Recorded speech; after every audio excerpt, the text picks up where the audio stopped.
اعوذ باللہ من الشیطان الرجیم بسم اللہ الرحمن الرحیم قال فاہبط منہا فما یکون لک ان تتکبر فیہا فاخرج انک من الصاغرین۔ صلوات پڑھیں محمد اور آل محمد، اللہم صلی علی محمد وآل محمد وعجل۔ سورہ اعراف کا ترجمہ اور تفسیری نکات جاری تھے۔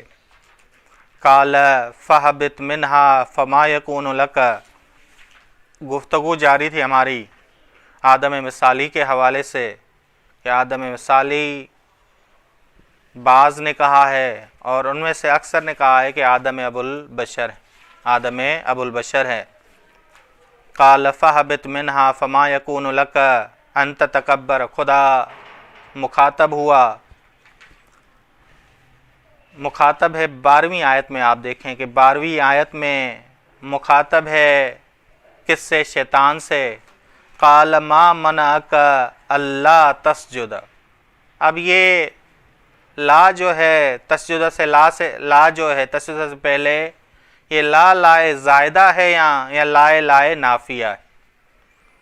ان کو اگر تفسیریہ کہیں کہ یہ کہ تو سجدہ نہ کرے، یا یہ کہ کس نے منع کیا، کہ تجھے سجدہ کرنے سے کس نے منع کیا، تجھے سجدہ کرنے سے کس نے منع کیا، بس لا کو یہ ترجمہ ہوگا تو لا لائے زائدہ ہوگا، ٹھیک۔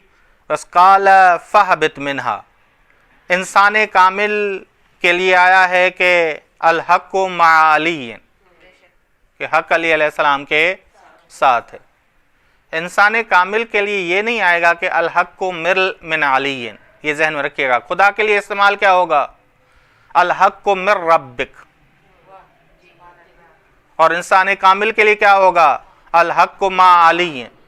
یہ فرق آپ کو ذہن میں رہے کہ خداوند عالم کے لیے جیسے سورہ آل عمران میں آیا کہ الحق من ربک، اول چیز معلوم ہوتا ہے ان آیات سے کہ شیطان کے لیے اور فرشتوں کے لیے آزمائش کی چیز کون سی تھی؟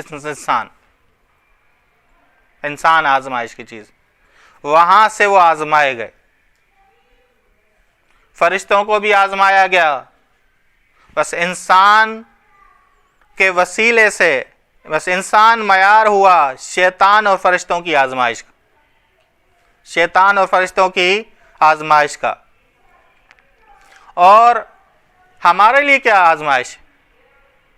ہمارے لیے آزمائش اگر نہج البلاغہ پڑھیں تو نہج البلاغہ کے خطبہ کاسیہ میں اس میں امام علیہ السلام نے فرمایا کہ ہمارے لیے آزمائش کعبہ ہے، ہماری آزمائش کا معیار کعبہ ہے۔ انسان کو آزمائش کا معیار قرار دیا کس کے لیے؟ شیطان اور فرشتوں کے لیے، شیطان اور فرشتوں کے لیے۔ ہمارے لیے آزمائش کا معیار کعبہ قرار دیا، کعبہ قرار دیا۔ اب وہ کعبہ ظاہری بھی ہے، کعبہ معنوی بھی ہے، کہ جسے معنوی کعبے کو آپ کہیں کہ امام ہیں، ٹھیک۔ بس قال فاہبط منہا، بس شیطان نے ایک مغالطہ کیا۔ آپ اگر دیکھیں کہ کیا کہا کہ انا خیر منہ، انا خیر منہ خلقتنی من نار وخلقتہ من طین۔ اللہ تعالیٰ نے کیا کہا تھا؟ اللہ تعالیٰ نے کیا کہا تھا وہ دیکھیں کہ اللہ تعالیٰ نے اس سے کیا کہا اور اس نے کس کو؟ اللہ تعالیٰ نے کہا فَإِذَا سَوَّيْتُهُ فَنَفَخْتُ فِيهِ مِن رُوحِي، اسماء حسنہ کے مظہر کو سجدہ کرو، میں اس میں جب روح ڈالوں، میں اس میں تمہارا سجدہ ظاہر کو نہیں ہے کہ ظاہر آدم کو کہ تم کہو کہ یہ تینی مراحل سے بنا ہوا ہے، نہیں، جب میں اس میں اپنی روح ڈالوں یہ خلیفہ خدا بن جائے گا۔ اس میں صلاحیت کس کی؟ کہ خلیفہ خدا ہونے کی ہے۔ شیطان نے کیا کہا؟ شیطان نے ایک نقطے کو مد نظر رکھا، کیا؟ خلقتہ من طین، خلقتہ من طین۔ بس شیطان نے صرف ظاہر کو دیکھا اور فنفخت فیہ من روحی کو نہیں دیکھا، ونفخت فیہ من روحی کو نہیں دیکھا۔ بس شیطان نے انسان کے تینی مرحلے کو دیکھا، خلافت کو نہیں دیکھا، روحانیت کو نہیں دیکھا،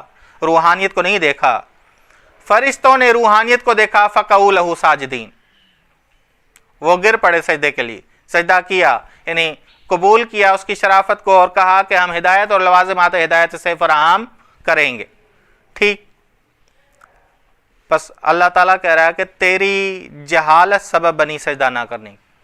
یہ جو قال ما منعک اللہ تسجد اذ امرتک، بس تیری جہالت سبب بنی سجدہ نہ کرنے کی، وگرنہ تو اس سے کامل نہیں ہو، وہ اس سے انسان سے کامل تم نہیں ہو.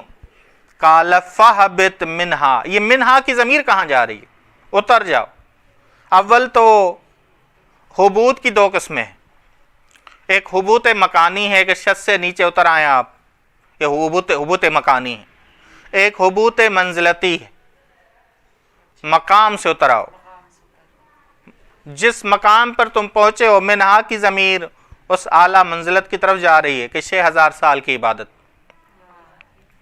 اب یہ 6000 سال اپنے دن نہ مراد لیجئے گا،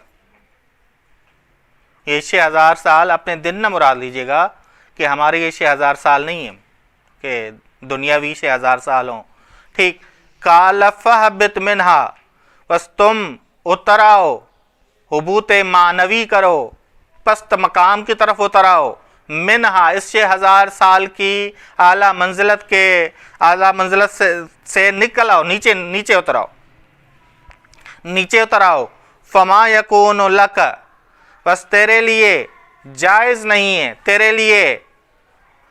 تیرے لیے تجھے اجازت نہیں ہے کہ تو ان تتکبر فیہا، کہ تو تکبر کرے اس اعلیٰ منزلت میں. اعلیٰ منزلت میں انسان کو، عبادت سے انسان کو تواضع حاصل ہوتا ہے. عبادت سے مخلوق کو کیا ملے؟ تواضع ملے. تم کیا کر رہے ہو؟ تکبر کر رہے ہو.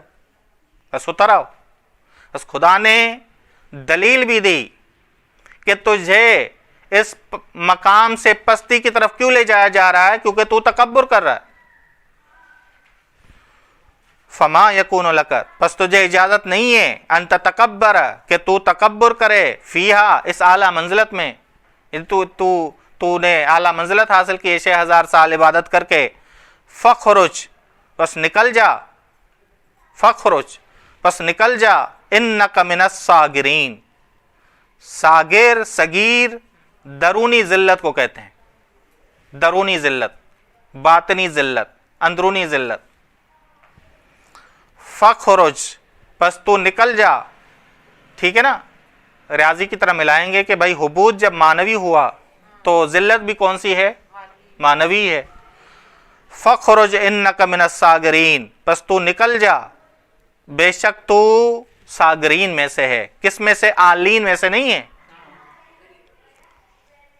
تو آلین میں سے نہیں ہے بلکہ ذلیلوں میں سے ہے، صغیروں میں سے ہے، ذلیل اور خوار میں سے ہے. بس لفظ حبوط سے معلوم ہو رہا ہے کہ تکبر کرنے سے پہلے اس کی اعلیٰ منزلت تھی، اعلیٰ مقام تھا. متکبر صاحب درجہ نہیں ہوتا، یہ آیت بتا رہی ہے، بلکہ صاحب درکہ ہوتا، صاحب درکہ ہوتا ہے. بس یہ مطالب اس آیت کے قال فاہبط منہا فما یکون لک ان تتکبر فیہا فخرج انک من الصاغرین. آیت نمبر 14، قال انظرنی الی یوم یبعثون. اب دعا، اب شیطان نے دعا کی، خدا کی بارگاہ میں کہا انظرنی، مجھے مہلت دے، الی یوم یبعثون، قیامت کے دن تک. شیطان چاہتا تھا کہ عالم برزخ میں بھی انسانوں کو گمراہ کرے، تبھی قیامت کے دن تک مہلت چاہیے تھی، لیکن خداوند عالم نے قبول نہیں کیا.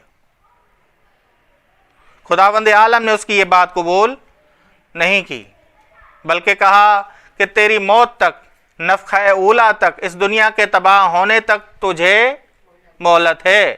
عالم برزخ میں تیرا کوئی تسلط نہیں ہے.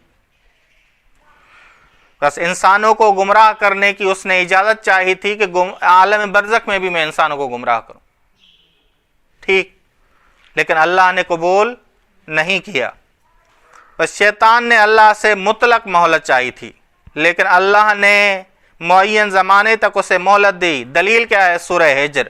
سورہ ہجر میں دیکھیں، قال فإنک من المنذرین، اس نے جب مہلت مانگی تو خدا نے کیا کہا؟ فإنک من المنذرین الی یوم الوقت المعلوم، یہ وقت معلوم سے مراد ہے تیرے موت کے دن، نفخہ اولا کے دن، اس دن تک جس دن تک یہ دنیا تباہ ہو جائے گی۔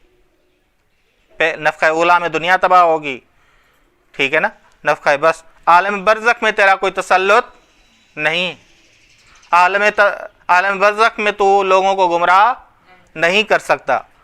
ٹھیک، اب ایک اور نقطہ جس کی طرف ہم بتانا چاہ رہے ہیں کہ کیسے شیطان کی دعا مستجاب ہوئی، کیسے شیطان کی دعا مستجاب ہوئی حالانکہ کافر کی دعا مستجاب نہیں ہوتی۔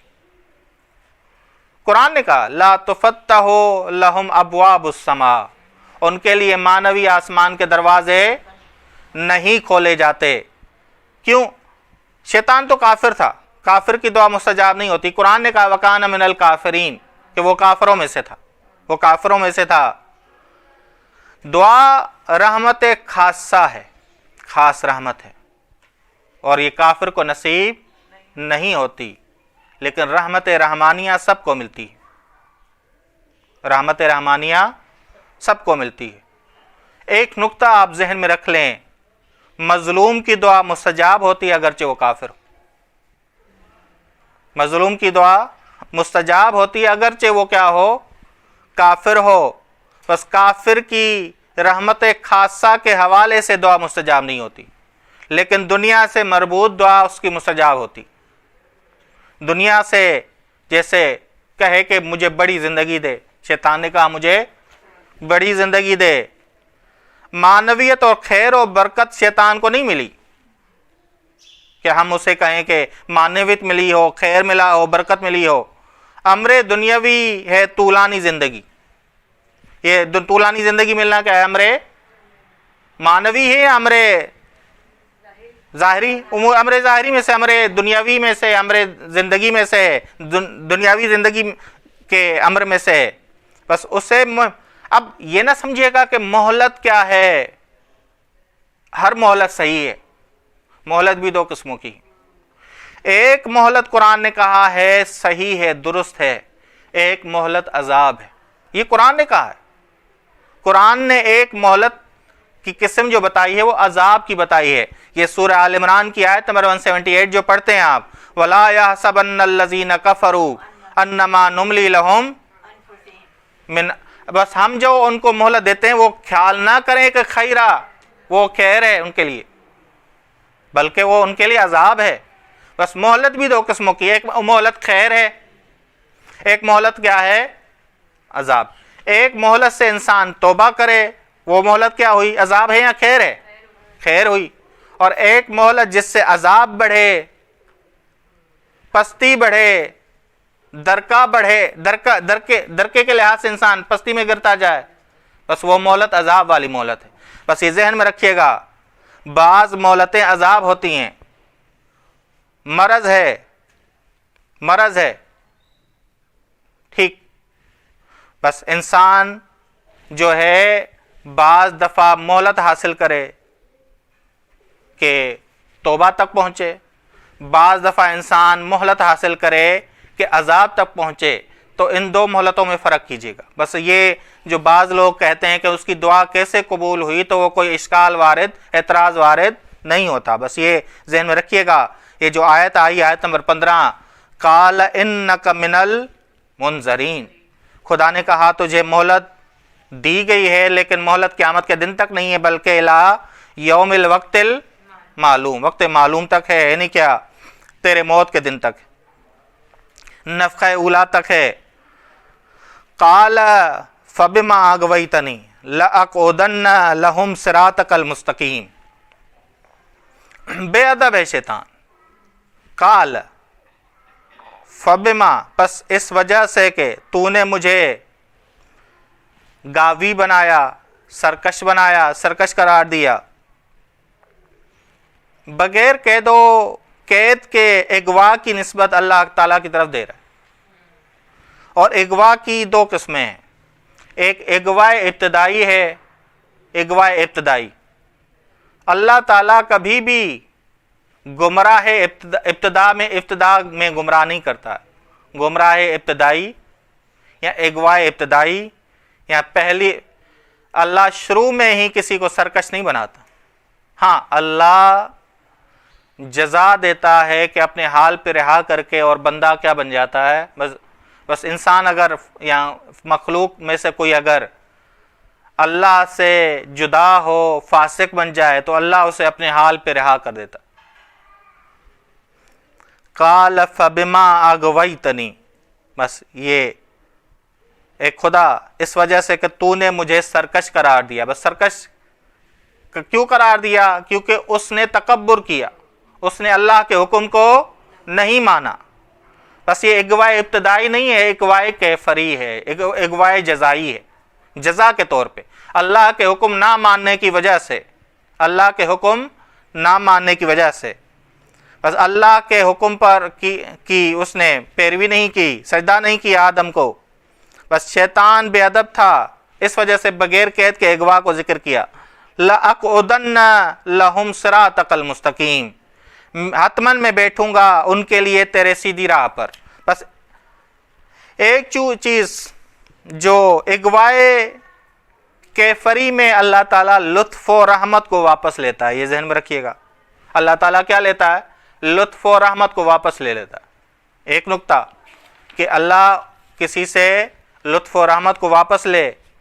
گاوی وہ ہے جو غیر ہدف کی جانب چل رہا ہو، سرکش وہ ہے جو غیر ہدف کی جانب چل رہا ہو. شیطان کا راہ باطل میں کوئی کام نہیں. یہ آیت بتا رہی ہے کہ بلکہ کس میں بیٹھا ہوا ہے؟ وہ راہ مستقیم. تبھی آپ دیکھیں کہ سورہ نحل کی آیت نمبر 98 ہم پڑھتے ہیں، وَإِذَا قَرَأْتَ الْقُرْآنَ فَاسْتَعِذْ، جب قرآن تم پڑھو، بس قرآن راہ مستقیم میں آئے گا. شیطان راہ باطل میں نہیں آتا، راہ باطل میں تو پہنچا دیا اس. بس شیطان آتا کہاں ہے؟ آیت یہ بتاتی ہے، قَالَ فَبِمَا أَغْوَيْتَنِي لَأَقْعُدَنَّ لَهُمْ صِرَاطَكَ الْمُسْتَقِيمَ، کہ میں سیدھی راہ میں آتا ہوں، میں سیدھی راہ میں آتا ہوں. ٹھیک. بس سورہ نحل کی آیت نمبر 98 بھی یاد رکھ لیں کہ سورہ نحل کی آیت نمبر 98 یہی بتا رہی ہے، فَإِذَا قَرَأْتَ الْقُرْآنَ فَاسْتَعِذْ بِاللَّهِ مِنَ الشَّيْطَانِ الرَّجِيمِ. ایک اور چیز، لَأَقْعُدَنَّ سے کیا مراد ہے؟ لَأَقْعُدَنَّ سے مراد ہے گھات میں بیٹھنا، گھات لگا کے بیٹھنا، حملہ کرنے کے لیے بیٹھنا. ٹھیک ہے نا؟ بیٹھنا ایسے نہیں بیٹھا ہوا کہ کوئی چیز بیچ رہا ہو، امن کے ساتھ نہیں بیٹھا ہوا، گھات لگا کے بیٹھا ہوا، حملہ کرنے کے لیے بیٹھا ہوا ہے. کسی دنیاوی محفل میں جائیں، وضو کے ساتھ جائیں، اللہ کی طرف توجہ کر کے جائیں، 2 رکعت نماز پڑھ کے جائیں، جانے سے پہلے بھی، واپس آنے کے بعد بھی، کیونکہ انسان پہ حملہ ور ہو جاتا، گھات لگا کے بیٹھا ہوا ہے. بس ایڈریس کیا ہے شیطان کے حملے کا؟ صراط مستقیم، صراط مستقیم. اور وہ گھات لگا کے بیٹھا ہوا، لَأَقْعُدَنَّ، گھات لگا کے بیٹھا ہوا ہے. بس ہاں، گھات لگا کے بیٹھا ہوا ہے یعنی کیا؟ خیانت کے ساتھ حملہ کرتا ہے،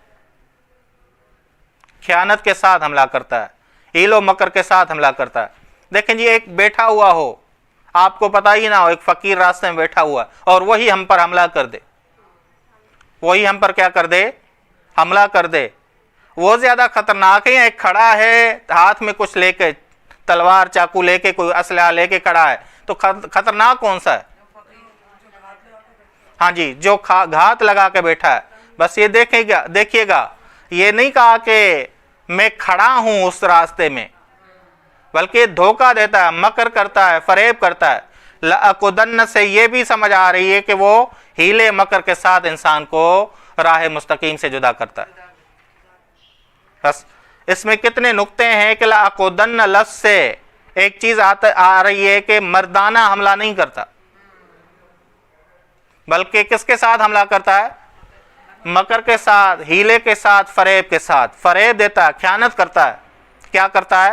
خیانت کرتا ہے. بس یہ دشمن ہمارا مکار بھی ہے، خیانت کار بھی ہے. پہلے دلوں میں وسوسے ڈالتا ہے، اس کے بعد وہ عذاب میں ڈالتا ہے. ٹھیک. وصلی اللہ علی محمد اہل بیتہ الطیبین الطاہرین۔ اللہم صلی علی محمد وآل محمد وعجل فرجہ۔